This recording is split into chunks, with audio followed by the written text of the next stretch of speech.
آپ کہیں کہ ہر تیسرا آدمی مشرک، تیسرا صلاۃ و سلام پڑھو شرک، 11ویں 12ویں کرو شرک، نیاز کرو شرک، اگر آپ کہتے ہیں یا رسول اللہ شرک، اگر آپ مزار پہ چلے جائیں شرک، اگر آپ کوئی مزار کو سجدہ کر دے حرام ضرور ہے لیکن وہ بھی شرک۔ اور بھائی یہ شرک کی کوئی مشین ہے جس سے مشرک نکل رہا ہے، ناقابل معافی جرم ہے۔ پیر کو سجدہ کرنا، تصویروں کو کرنا، بالکل کوئی اس کا قائل نہیں۔ غلط تصور یہ ہوگا کوئی کہے کہ میں تو ایک بزرگ کے لیے کھانا بنا رہا ہوں، بزرگ ہی مجھے ثواب دیں گے، بزرگ کو راضی کرنا مقصود ہے، یہ شرک ہے، یہ غلط۔ یہ مزارات پہ شرک ہو رہا ہے۔ کیوں؟ ہم نے دیکھا ہے کہ آدمی سجدہ کر رہے ہیں، قبروں کو سجدہ کر رہے ہیں، تمہیں پتہ ہے کہ وہ کس نیت سے سجدہ کر رہا ہے؟ دا ڈے آف ججمنٹ میں پتہ چلے گا۔ جو آیات بتوں کے لیے تھی آپ نے اس کو نبیوں پہ اور صحابہ پہ چسپا کیا، یہ کتنا بڑا گناہ تھا۔ بسم اللہ الرحمن الرحیم۔ نیاز کا تصور کیا ہے اچھی طرح سمجھیے گا، بعض لوگ پتہ نہیں کیوں اس کو ناجائز سمجھتے ہیں۔ نیاز کا تصور کیا ہے؟ پہلے سمجھ لیں کہ نیاز، نظر، یہ ایک تحفے کا نام ہے۔ جب پہلے بادشاہوں کی خدمت میں کچھ پیش کرتے تھے نا، کہتے تھے حضور ایک نیاز آپ کی خدمت میں پیش ہے، کچھ نظر کرنا ہے، اس تحفے کو کہتے تھے۔ تو جب ہم اللہ کے ولیوں کی بارگاہ میں کچھ تحفہ پیش کرتے ہیں تو اس کو نیاز اور نظر سے تعبیر کر دیتے ہیں۔ بس یہ ایک تو اس کا مفہوم ہے۔ یہ ہے کیا؟ کوئی کھانا وغیرہ جیسے بناتے ہیں وہ صرف اللہ کے لیے بنے گا۔ کھانا کس کے لیے بنے گا؟ اللہ کے لیے۔ ثواب کون دے گا؟ صرف میرا رب دے گا، ولی نہیں دے گا۔ نہ ہم ولی کے لیے کھانا بناتے ہیں نہ ولی ثواب دے گا، ثواب صرف میرا رب دینے والا وہی دے گا، وہی قبول کرتا ہے، وہی رد کرتا ہے، میرا رب کی مرضی۔ ہاں ہمیں یقین ہوتا ہے، حسن ظن ہوتا ہے کہ اللہ تبارک و تعالی ہمیں جو اس کے بدلے میں ثواب دے گا وہ ہم پھر بزرگ کو ایصال کر دیتے ہیں، بھیج دیتے ہیں۔ وہ بھی صحیح حدیثوں سے ثابت نہ ہوتا تو ہم اپنے پاس سے تو نہیں کر سکتے تھے دینی معاملات۔ نبی کریم نے صحابہ کرام کو اجازت دی ہے کہ اپنے والدین کے لیے آپ ثواب جاریہ کریں، ان کو ثواب ایصال کریں، کثیر حدیثیں موجود ہیں۔ تو یہ تصور آیا کہ جی کھانا بنائیں اللہ کے لیے، اللہ ہی ثواب دے گا، حسن ظن ہے کہ ثواب ملا ہوگا، وہ ثواب فلاں بزرگ کو پیش کر دیا۔ اب چونکہ ثواب ایک تحفے کے طور پہ پیش کر رہے ہیں تو اس کو پھر ہم نیاز سے تعبیر کر دیں۔ میں سوال کرتا ہوں اس میں غلط کیا ہے یہ بتائیے۔ اگر صرف یہ آپ کہتے ہیں کہ آپ کہتے ہیں خواجہ صاحب کی نیاز، تو آپ نے اس کھانے پر غیر اللہ کا نام لے دیا، اس لیے غلط ہے۔ تو پھر قربانی کے جانور کے بارے میں میرا کویشچن ہے، آپ اپنا قربانی کا جانور لاتے ہیں، آپ کا نام ہے محمد اکرم، اور کوئی پوچھے کس کا جانور ہے جی، آپ کہیں اللہ کا ہے، کیونکہ غیر اللہ کا نام لیتے تو حرام ہو جائے گا۔ جب آپ شادی کا کھانا کھلاتے ہیں ولیمے کا، کیا کہتے ہیں کس کا ولیمہ ہے؟ بھئی کس کا کھانا ہو رہا ہے؟ آپ کہتے ہیں جی وہ چودھری صاحب کے بیٹے کا ولیمہ ہے۔ تو آپ نے اس کھانے پر غیر اللہ کا نام لے دیا نہیں لے دیا؟ یہ بھی حرام ہونا چاہیے۔ اگر صرف نام غیر اللہ کا لینے سے چیز حرام ہو جاتی تو بھائی بیٹو ہر چیز حرام ہو جائے گی۔ معاذ اللہ ثم معاذ اللہ، ایک عالم نے لکھا، میں نہیں کہہ رہا ہوں، ایک عالم نے لکھا کہ اگر بیوی کے بارے میں پوچھیں کس کی بیوی ہے تو کیا بولیں گے؟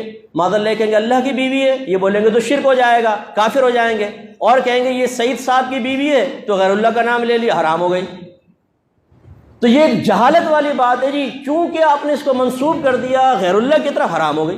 ارے بھائی یار، اگر غیر اللہ کی طرف منسوب کرنے سے چیزیں حرام ہو جاتی تو پھر تو اس کا مطلب ہے کہ سب معاملہ خراب ہو جاتا، ہر چیز حرام ہو جاتی۔ یہ نہیں ہے تصور۔ غلط تصور یہ ہوگا کوئی کہے کہ میں تو ایک بزرگ کے لیے کھانا بنا رہا ہوں، بزرگ ہی مجھے ثواب دیں گے، بزرگ کو راضی کرنا مقصود ہے، یہ شرک ہے، یہ غلط۔ شرک سے ہم اللہ کی پناہ مانگتے ہیں۔ تو شرک کے قطع کما کے لیے ہم کافی ہیں، اللہ کا بڑا کرم ہے، کسی کی غیر کی ضرورت نہیں ہے، ہم اپنے لوگوں کو بچانے کے لیے کافی ہیں، انشاءاللہ شرک میں مبتلا نہیں ہونے دیں گے۔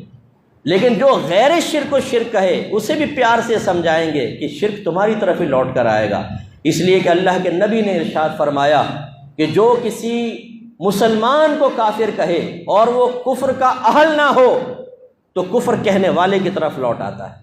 علماء نے فرمایا اس کا ظاہر تو یہی ہے کہ جو کسی مسلمان کو کافر کہے اور وہ کافر نہیں تو کہنے والا خود کافر ہو جائے گا۔ سمجھ نہیں آیا؟ تو یہ بہت خطرناک چیز ہے۔ اب میں تو نیاز کا قائل ہوں، اور بھی ہزارہ امام نیاز کے قائل ہیں۔ سوال یہ پیدا ہوتا ہے، آپ کہتے ہیں نیاز شرک ہے، پھر مشرک کے پیچھے نماز بھی پڑھ لیتے ہیں، یہ بڑی حیرت انگیز بات۔ اب سوال یہ پیدا ہوتا ہے جو مشرک امام بیٹھا ہوا ہے اس کے پیچھے آپ نماز پڑھ رہے ہیں تو بتائیں اسے مشرک سمجھا کہ نہیں سمجھا؟ آپ کے نزدیک تو مشرک ہے۔ اگر مشرک آپ نے نہیں سمجھا تو پھر مشرک کو غیر مشرک کہنا، اس کا مطلب اس کے عقیدے ٹھیک کہہ رہے ہیں آپ گئے کام سے۔ مطلب کسی ہندو کو بولیں اس کے عقیدے بالکل ٹھیک ہیں، اس کے پیچھے نماز پڑھ لو، کافر ہو جائیں گے نہیں ہو جائیں گے؟ تو اگر ایک مشرک امام آپ خود کہہ رہے ہیں یہ شرک کرتا ہے، نیاز کھاتا ہے، شرک کرتا ہے، تو مشرک ہوا۔ مشرک کے پیچھے نماز پڑھنا ثابت کرتا ہے آپ اسے مشرک نہیں سمجھ رہے، غیر مشرک سمجھ رہے ہیں، تو مشرک کو غیر مشرک کہنا خود ایک شرک ہے، خود کفر ہے، گئے آپ کام سے۔ اور اگر آپ کہتے ہیں نہیں مشرک تو ہے لیکن نماز پڑھنا جائز ہے، تب بھی کافر ہو جائیں گے۔ اور اگر آپ کہیں نہیں ہم تو ویسے ہی کہہ رہے تھے مشرک نہیں، تب بھی کافر ہو جائیں گے۔ بتاؤ بھاگو گے کہاں؟ کون سے راستے سے بھاگو گے؟ نہیں کریں یہ غلط حرکتیں۔ جو مشرک نہیں ہے اسے خواہ مشرک مت کہیں، ورنہ اپنی زندگی آپ کی عذاب میں آئے گی۔ اب ضمناً بات آ گئی تو سمجھاتا ہوں جی، یہ مزارات پہ شرک ہو رہا ہے۔ کیوں؟ ہم نے دیکھا کہ آدمی سجدہ کر رہے ہیں، قبروں کو سجدہ کر رہے ہیں۔ او بھائی، قبروں کو اگر کوئی سجدہ کر بھی رہا ہو اس سے مشرک کیسے ہو جائے گا یہ بتاؤ؟ سجدے کی تو دو قسمیں ہیں، ایک سجدہ تعظیمی ہوتا ہے، ایک سجدہ عبادت ہوتا ہے۔ ایک سجدہ تعظیمی، ایک سجدہ عبادت۔ جو مخلوق کو کرتے ہیں اس کو لینے چلے۔ اگر آپ کسی کو معبود سمجھ کے سجدہ کریں تو یہ سجدہ عبادت کہلائے گا، اس کا کرنے والا کافر اور مشرک ہو جائے گا۔ اور ایک ہوتا ہے سجدہ تعظیمی، کسی کو عظمت والا سمجھ کے اس کے سامنے جھکنا، جیسے پیر کو سمجھ لیا، مزار کو سمجھ لیا۔ یہ پہلی شریعتوں میں دیکھیں، یوسف علیہ السلام کے بھائیوں نے سجدہ کیا تھا، آدم علیہ السلام کو فرشتوں نے سجدہ کیا تھا، یہ سجدہ تعظیمی تھا۔ سجدہ تعظیمی پچھلی شریعتوں میں جائز تھا، ہماری شریعت میں حرام ہے لیکن کفر نہیں۔ اب ایک آدمی مزار پہ جھکا ہوا ہے، صاحب مزار کے سامنے، آپ کہتے ہیں دیکھو مشرک ہو گیا یہ۔ بھئی کیسے مشرک ہو گیا؟ ایک طرف تو آپ یہ کہتے ہیں کہ نبی کریم صلی اللہ علیہ وسلم کے لیے علم غیب ماننا شرک ہے، کفر ہے۔ نبی کو کیا پتا کہ دیوار کے پیچھے کیا ہوتا ہے؟ نبی کو کیا پتا دل کے اندر؟ اور تمہیں پتا ہے کہ وہ کس نیت سے سجدہ کر رہا ہے؟ اس نے شرک کی نیت سے سجدہ کیا ہے، یعنی معبود سمجھ کے کیا ہے، یا اس نے قابل تعظیم سمجھ کے کیا ہے؟ آپ کو کیسے پتہ چلا؟ کیونکہ دونوں کے احکام علیحدہ ہیں۔ اور اگر آپ کہتے ہیں ہمیں پتہ ہے تو کافر ہو جائیں گے، علم غیب کا دعویٰ کیا۔ اور کہ آپ چاہے پتہ نہ ہو پھر بھی کیونکہ جھکا ہوا ہے اس لیے مشرک کہیں گے، تو پھر میں کہتا ہوں کہ یہ پوری مسجد والے بھی مشرک ہیں، آپ سب مشرک ہیں۔ اور ابھی شرک کریں گے آپ، وہ کیسے؟ میں دیوار کو سجدہ کروں گا، میں گیا، پہلی صف مجھے سجدہ کرے گی کیونکہ میرے پیچھے جھکے ہوئے ہیں آپ بھی گئے، دوسری صف بھی گئی، تیسری صف، ہر ایک دوسرے کے سامنے جھکا ہوا ہے۔ کیا کہیں گے آپ جواب میں؟ ارے مفتی صاحب سامنے جھکے ہوئے لیکن نیت تو اللہ کو سجدہ کرنے کی ہے نا۔ یہی تو جواب دے رہے ہیں کہ اصل نیت کا اعتبار ہے، جھکنے کا اعتبار نہیں ہے۔ آپ بھی تو جھکے ہوئے ہیں غیر اللہ کے سامنے، کیسے کافر و مشرک ہو جائیں گے جب تک کہ آپ کی نیت درست ہے؟ اس کا مطلب ہے اگر کوئی صاحب قبر کو سجدہ کرے گا تو سب سے پہلے نیت پوچھیں گے، بتا تو اس کو معبود سمجھ کے سجدہ کر رہا ہے یا قابل تعظیم؟ اگر معبود سمجھ کے کرے تو کافر و مشرک، اور اگر کہتا ہے کہ میں تو قابل تعظیم سمجھ کے سجدہ کر رہا ہوں تو ہم کہیں گے یہ شرک تو نہیں ہے، کفر تو نہیں ہے، لیکن تم گناہگار ہو، یہ حرام کام کیا ہے تم نے۔ اب اس کا مطلب یہ اگر اس نے سجدہ تعظیمی کیا ہے تو کفر نہیں، اور آپ کہہ رہے ہیں یہ کافر و مشرک ہے۔ پھر حدیث سن لیجیے، نبی کریم نے فرمایا جو کسی غیر کافر کو کافر کہے، جو کفر کا اہل نہ ہو، تو کہنے والے کی طرف کفر لوٹ آتا ہے۔ اب آپ بتائیں، میرے خیال میں جاہل سے جاہل آدمی کو بھی پکڑیں گے نا مزار پر، جو بالکل گاؤں سے اٹھ کر آیا ہے، اور آپ اس سے کہیں گے بتا تو نے ابھی سجدہ کیا تھا صاحب مزار کو، کیا اس کو خدا سمجھتا ہے؟ وہ کہے گا لا حول ولا قوت، بھائی اللہ کے ولی تھے، میں تو تعظیم کر رہا تھا، یہی کہے گا وہ۔